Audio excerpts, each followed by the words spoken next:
All right, you guys, we've never discussed this before.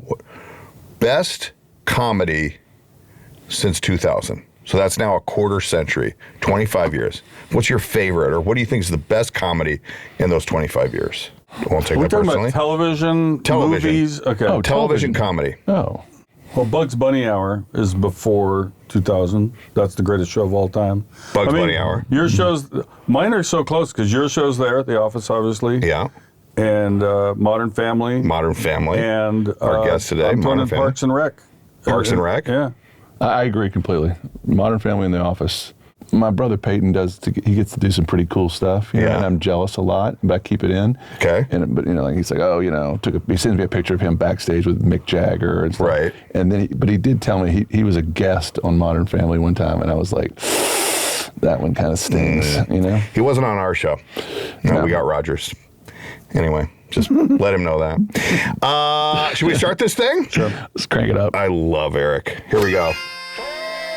Hey, everybody. Welcome to our awesome podcast. It's trending, probably, like on whatever device you're listening to. It's trending there at minimum and maybe elsewhere. We need a fourth, and we got a good one on this episode. I'm Kenny Mayne.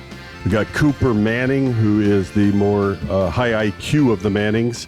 And then Brian Baumgartner shot a 77 at the old course. I'm fully in on that because it was pretty cool to watch. He got a 3 on a 5. He did one money off me. Have you guys been playing any golf? Yeah, I'll tell you what I've been loving.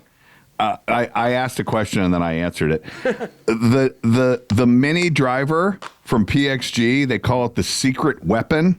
It is my secret weapon. But when are you supposed to use it? God, I'm hitting it. When do you use it? I hit it off the fairway. I hit it right off the fairway. I'm going to play with my buddy this week. I love playing with the guy. His name is Parker, but his nickname is Zorro because it's the quickest backswing and forward. It's like a and the club never gets above his ear. It's just like it's behind him and then through it. And he's about a 2 handicap. It drives you crazy. He can putt like the day is long. So I always lose money to Zorro, but I always I get a lot of wealth of information around it. So I end up paying for it one way or the other. I have been experimenting with my new PXGs. Thank you, Organic. Yes. Shout out PXG. So I just walk around the house and I pretend to hit. I'm one of those guys now. And Gretchen's like, yeah, hey, the Nordstrom shoe department changed. Like, she'll tell me that story. She doesn't want to hear about golf, but she might not even listen to our podcast. But she'll listen to this one because she loves our guest. I'm so excited to bring in my old pal today. Let's get to it. Maybe he can tell us about his golf. Our guest today, best known for being the second choice to play Kevin Malone on the Emmy-winning series The Office. However, it worked out for him. I think multiple Emmy Award-winning actor as Cameron Tucker in Modern Family. His first win, by the way, I was in the audience at the Emmys, sitting next to Angela Kinsey, and I cried real tears of happiness for him winning. True story. Very sweet. These days, you can see him in a very different type role in Dexter, Resurrection. But now we're going to talk about his love of golf, I think. Please welcome my old pal, Eric Stonestreet. Eric, welcome to the program. Oh, you're so nice. Thank you. Thank you for that. How you doing? I'm great. You? I don't know if you've met my pals here, Cooper and Kenny Mayne. He won't remember. No, we did meet, but you just won't remember. I'll tell you why. But Cooper has a dumb game to play first, doesn't he? We do play a dumb game just to kind of kick it off, Eric. It's all about betting. For everybody to get familiar with, who we invited to be our fourth today. We always guess on what your handicap is. And, God. And I am coming at it from a completely blind. I've done very little back channeling to figure out what kind of stick you are, and considering you have a lot of leather-bound books in your background, I'm going to think you're a high handicapper because you read a lot, clearly. So I'm going with a 16 handicap. He said, "Oh Brian? God, really, really quick, like he didn't want to." I'm going to say 18.5. Wow. With a high ceiling. I'm going to give him a little more of a benefit of the doubt. We've talked about golf a bunch. I am going to put him at a 15.5. 15.5. That's my guess. Eric? Sir? You guys are very, very generous. I think a 21. Okay. Blackjack. Give me the money. You and Kenny would have a great match.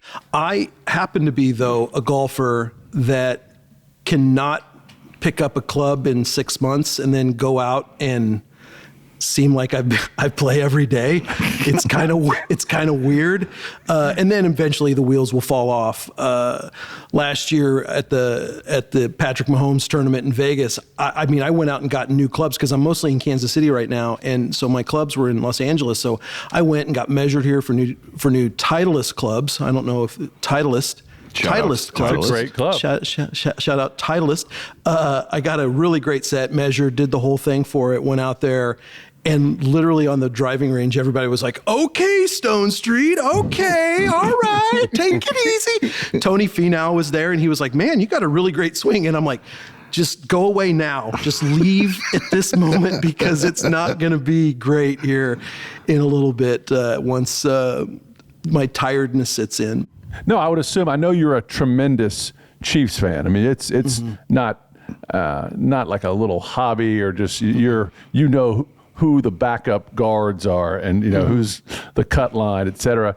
I would think, considering, and there's obviously a lot of celebs who are from Kansas City who are huge Chief guys. John Hamm on down the road. Do you get invited to all the big charity events for the Chiefs? Well, the charity events, yeah, the golf stuff, Justin Reid and guys like that, former Chief now, he's in New Orleans, but I do get invited to those. I'm not on the circuit that Brian and Rob Riggle and I think you guys are all on with the one there in Utah. We actually shot an episode at that resort of Modern Family that you guys all go up. Oh, the American Century in Lake Tahoe, Edgewood. I remember. They gave me your room, by the way. Oh God. What a great resort that is, and what a great track that is. But Ty Burrell and I got to go out and play it when we were there, and just beautiful. I know you have a close relationship with Andy Reid. I heard it just was reported he got shot at last year. The funniest part of that story was that now he has bulletproof glass in it or around his office, and that they reported that he has bulletproof glass around his office. Did you know about this before the world knew about this? Was he shook up by it? I did know about it before the world knew about it, and I was actually there at practice the morning after it happened. Whoa. And they weren't telling anyone, and now I guess because it's out, I can say it. I walked out onto the field, and I asked somebody, I'm like, "Is that a bullet hole in that window up there?" And they were like, "How did you notice? How did you see that?" I'm like, "Well, I mean, I know guns and bullet holes. Like, I don't know. That looks like a bullet hole to me." They're like, "Don't say a word to anyone." I'm like, "Well, I'm not going to say anything to anybody. Like, what the hell am I? I'm like, I'm not going to lose my awesome access over this. But what the happened?" And it was just an investigation at that time. And if people aren't familiar, I mean, it's called the I-70 series for a reason. I-70 is right there, and it just feels like that.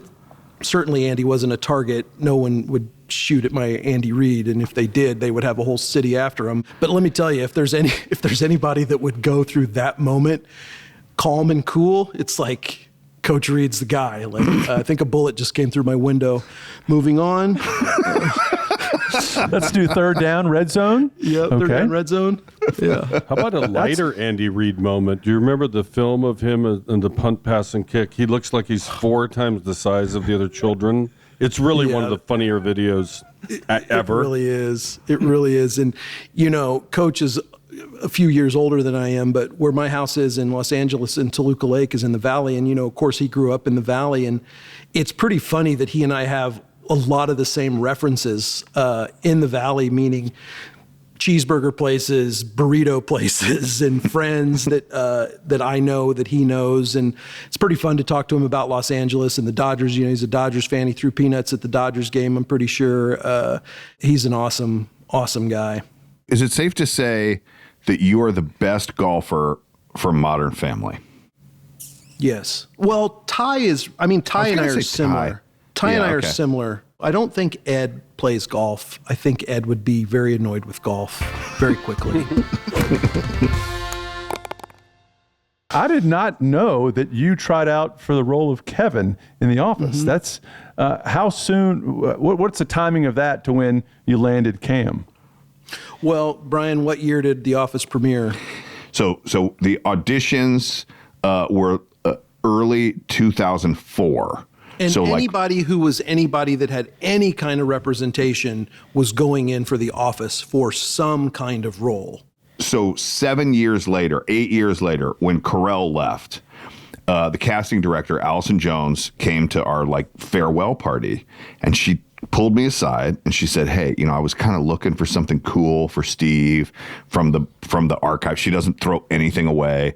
She goes, "I didn't really notes about him or his casting or whatever."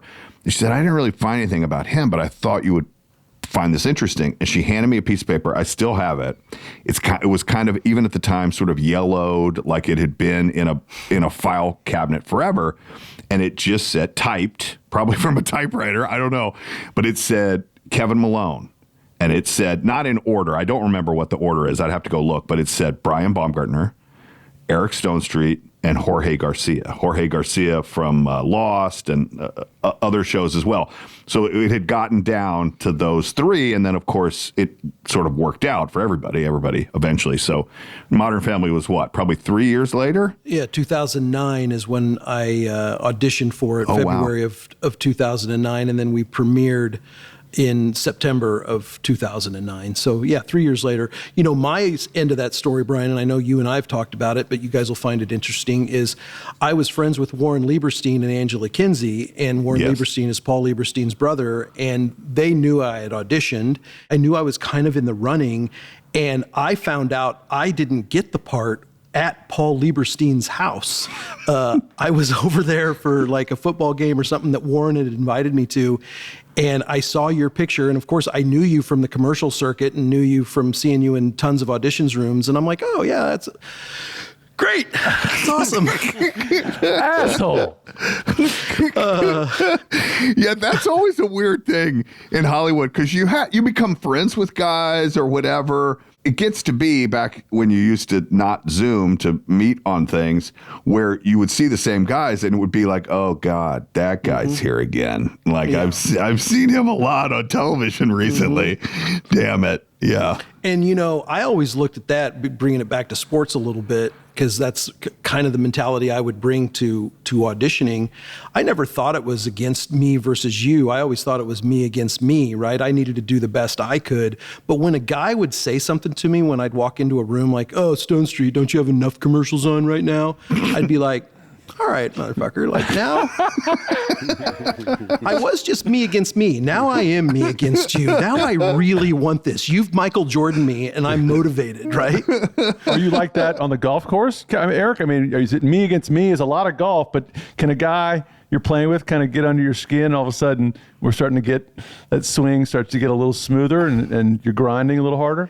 Yeah, and there it's the opposite. There is when somebody starts messing with me or making fun of me, or like, oh, in the gully or in the ravine or whatever, then I've noticed that I really do what I should do, which is slow down, right? I just slow my pace. I'm not the Zorro guy you were talking about, and I really try to relax and let the club do the work and the tempo relax a little bit. But yeah, I get competitive. I'm just not good enough to really follow through on that. I was good enough in acting, but golf isn't anything I'm going to get too cocky about with anyone. I think I know why you blocked out our one very brief meeting, because it was probably one of your worst fan experiences ever, and you're just trying to put it aside. So we watch that show all the time, and I was at the upfronts. I used to go out and make fun of the upfronts for ESPN Disney, and there was an after event, and you were walking out, and we were walking in, and you kind of like, hey, it's terrible in there. You're kind of warning us it's crowded, it sucks.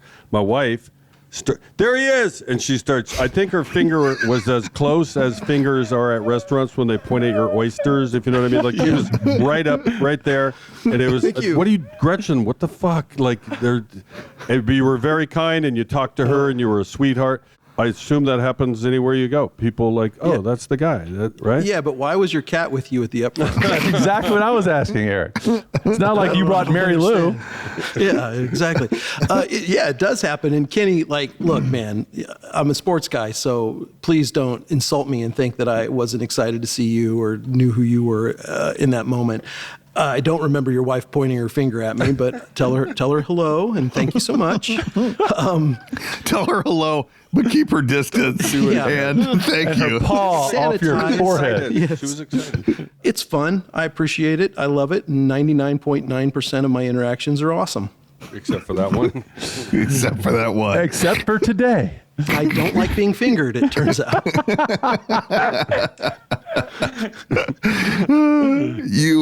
I know you're really close with Jason Kelce, Travis, obviously, in Kansas City. They've started playing at the aforementioned American Century Championship as well. I've gotten to know Travis there.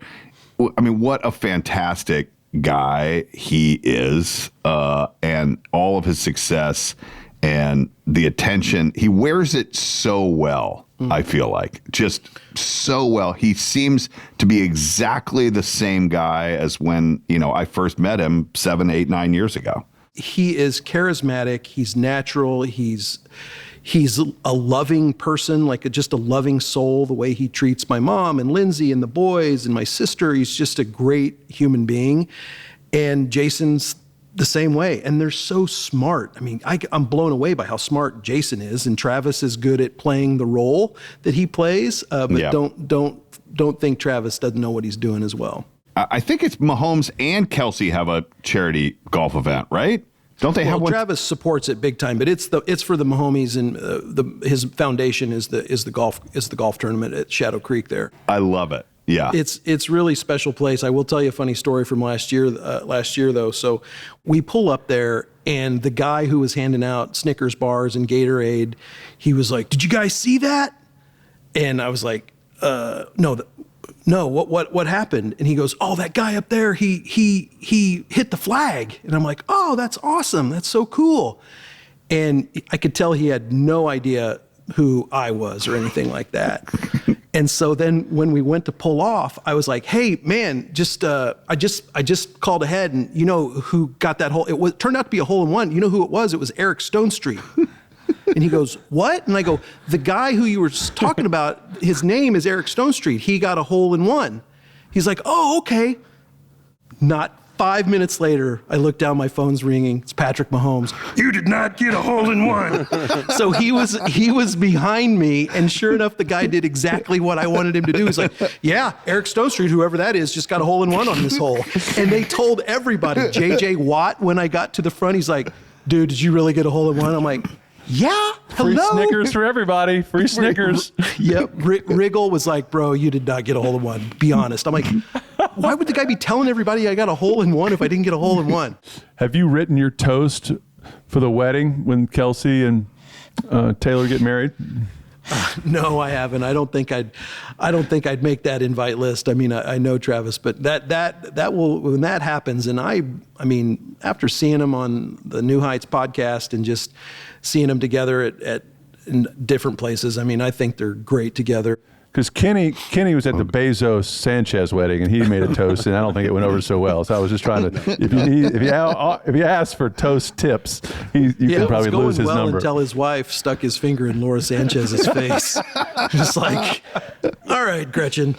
He's gonna like that. We'll continue talking Kansas City Chiefs football with Eric Stonestreet right after we make money. What do you say to the rumor that you have advised Coach to draft Arch Manning and that Mahomes is on his way out right now? What do you say to that rumor? I'd say, with all respect, not true on that rumor. What's Arch got? 2 more years in college, I guess. Yeah, 2 more. At least. And Patrick's got another decade before he even starts considering coming on this podcast. Right. He's got to be washed up before you come on this podcast, right? Is that what you're saying? I think, just got a lot of time on their hands. Yeah, exactly. The Chiefs, my first game I went to a Chiefs playoff game. I'm not sure what year this is. Colts roll in. It's supposed to be a cold, brutal day, and it's a sunny bluebird day, perfect day. It was the most college flavored pro football game I've ever been to. The buses that come in that are painted like almost like high school looks, cheerleaders, people there's not a single human being that wasn't decked head to toe in red and yellow. I just thought, I grew up going to SEC football where, you got all the trimmings of cheerleaders and band and just, bananas type fans. And then you go to the pros and it's just a little different.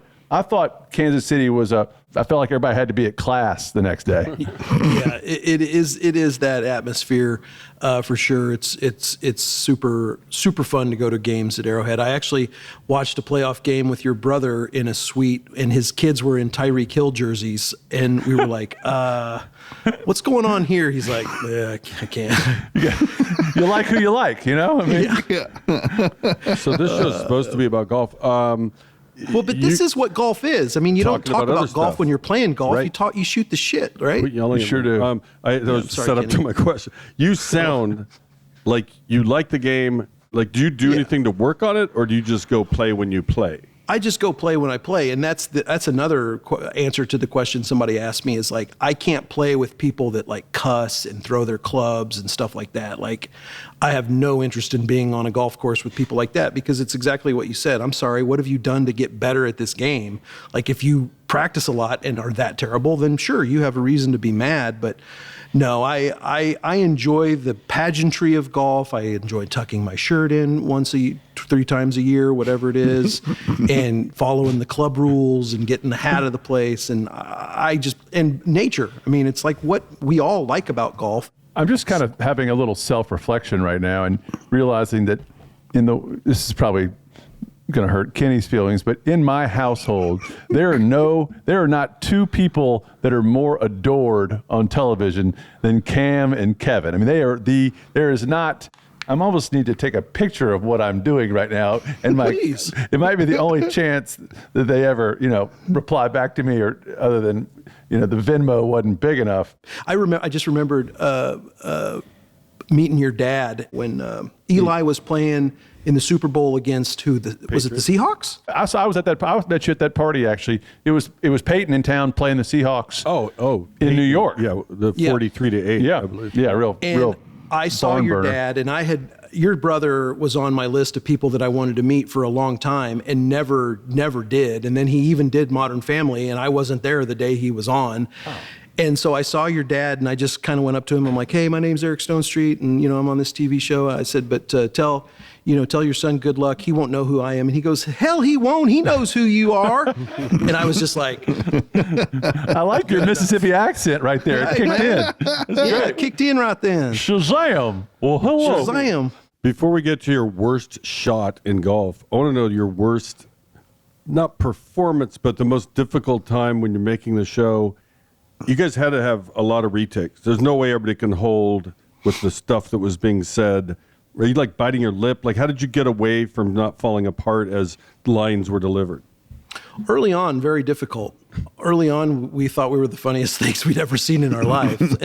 And then you learn the crew doesn't really think you're that funny anymore when you start cracking yourselves up. So you look over in the camera department's just like... So the motivation to get home and for those folks to get to their daughter's dance recital becomes what makes you not break in those moments. But doesn't mean we didn't a lot. And there are scenes that stick out in my mind. I'm sure I can think of some office scenes right now that I can't imagine getting through the CPR. I just saw one the other day that made me laugh so hard. That's so awkward. But part of why those shows were good is because we enjoyed each other and made each other laugh. There's no way it was successful without us being genuinely funny for each other. Like, so sometimes it was just great to laugh and break for a while. I know you have started working with Mounjaro. Talk to me a little bit about your relationship there. It's helped you a lot, right? Well, it's been crazy, man. I didn't tell anybody for years that I had Yeah. type 2 diabetes. I just kept it to myself, and I was embarrassed. I mean, look, as big guys in Hollywood, Brian, we know the game, right? We know the deal. And I felt like if I told somebody that I had type 2 diabetes, they'd be like, well, duh, and make fun of me, right? So I just kept it quiet and never said anything. And that included to my parents, who were also type 2 diabetics. And it wasn't until I was with a great doctor in Los Angeles, and she told me about Mounjaro, and I got on it. And look, man, with diet and exercise and that, I've lowered what people don't understand and have any idea about, which is your A1C. My mom is also a type 2 diabetic, and she's on it as well.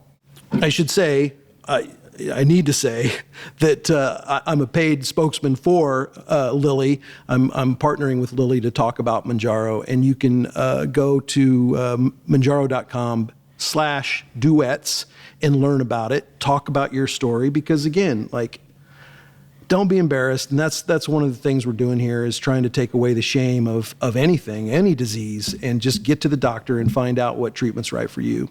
That disclaimer shows your honesty, which I'm sure you show on the golf course as well. We're going to talk more golf, maybe more Kansas City football. We don't know.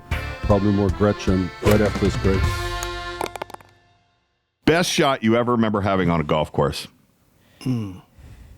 Well, that hole-in-one The hole-in-one. at Patrick Mahomes' turning was pretty good. It's pretty good. The Snicker guy still talking about it. Yeah, Eric Stonestreet came through here, and he was dead nuts. He hit it right at the stick, and it went in. I didn't know it went in, but then I went up there, and it says, sure enough, it was in the hole.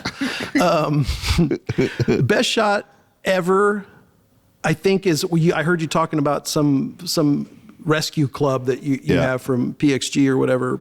I hit like a 7 heavenwood off of a fairway, which I struggle with woods off a fairway anyway, and just stuck it right, it rolled perfect, like on a links golf course, right up to the hole, and I just walked up and went bink. And that one I remember. And then I made a ridiculous putt at Handsome Dam that I still can't believe went in, that, in my mind looked like something at the Masters. Just the undulation was insane. Those two definitely stick out in my mind. A companion question to your best shot. Oh. Worst Think shot. of maybe you're in a pro-am and there's a lot of people and you hit a stroller, something bad. No, it's very clear. My college buddy is the FootJoy representative in LA. He sells FootJoys. So I played all the best courses in Los Angeles when I was playing, because he would take me and I would go. I've played them all. But we were at this new one, and I'll text you offline, Brian, what the name of it was. And I'm on the first tee the first time I play there. And I was like, Shane, I'm nervous. The parking lot it's right there, and if I shank it, it's going into those cars. He's like, you'll be fine. So I hit the ball, and it goes to the right, and it bounces, and I have enough of a bounce that I'm like, whew, and then it goes BMW, Mercedes, BMW, Mercedes. I bounce it off like 4 cars. And I just was like, sweaty goatee, sweaty armpits, the whole deal. And he's like, come on, let's go. So I'll never forget that one. I'm not saying this only because you two nice gentlemen are on it. I promise you, in our house, Office, Modern Family, or Apocalypse Now, but those are on all the time. They're just on. You don't have to sit and watch. It's on. You've seen the episode probably.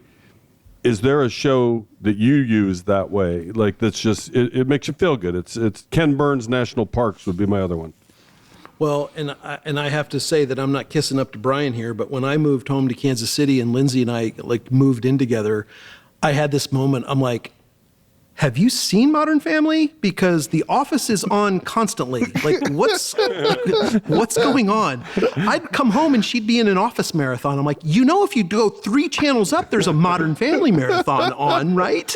Oh, I'm a big Grey's Anatomy guy. I'm just kidding. Really? Okay, I was about to say, wait a second. Oh my God, episode 7 of season 13, incredible. Grey's Anatomy. I will. I'm not saying this to pay you back. When I met my wife and her family, there was a lot of conversations about why I wasn't on Modern Family and how Modern Family was better than The Office and would try to attempt to explain this to me. I was like, guys, you understand, right? This is not like, we're not just picking shows we like. This is my livelihood. What are you talking about? What are you saying? So mine, by the way, you didn't ask me, Sopranos. I go back to The Sopranos because it's a way funnier show than you could ever imagine it being. I just had Lindsay, we binge watched the whole first series of Dexter because I'm just on this new Dexter Resurrection, and she'd never seen the show, so I needed her to understand what I was about to be in, and she could not turn her eyes away from that first series of Dexter that started in 2006, same year The Office started. Wow. Emily in Paris. Crazy. Emily in Paris. I said it. So. Okay. I would say the Bugs Bunny Hour is the root of American comedy. The root. It's an absolute pleasure. I can't thank you enough for agreeing to spend an hour with three hacks. All right. Thank you, guys. Thank you Thanks. so much. We Need a Fourth is produced by SmartLess Media and Electric Avenue.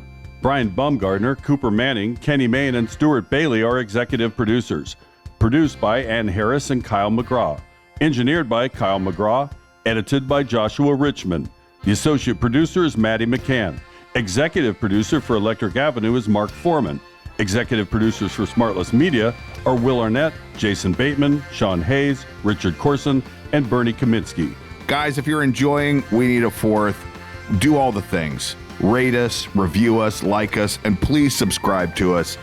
We appreciate it so much, and it's going to help other people to find this podcast.